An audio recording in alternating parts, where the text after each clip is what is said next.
What is good, you guys? I wanted to show you a quicker way to render down in Cycles instead of Eevee, because even though Eevee looks good, Cycle is more realistic. It gives you more of a realistic look, and it helps me with grass. Like if you create grass here and in Eevee, it gives you these like little straws of hay everywhere.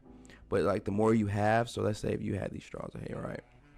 And you come down here to display amount. You will also change that for render amount, because that will be shown in your render. So let's say if I do 1,000, see it gives you more and it doesn't look too bad. You see what I'm saying? But let's go back to 100. But if we come over here into Cycles,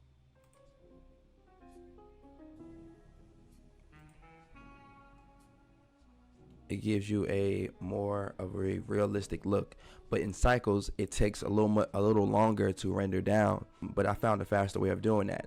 So try to always keep your, it might say like 4,000, 5,000, just depends. Just go as low as possible that you can, that your computer can still, handle without trying to blow up your computer. I normally do around 10, because it looks good. Sometimes if it just depends on if it's a day scene, night scene, you might have to do a little more. So I'll go around 10. And if you want to get away from the denoising, you click on denoise for both viewport and render, and it denoises it. And let's say I'll just do one sample right now, and then let's go to render. Show you guys how this looks.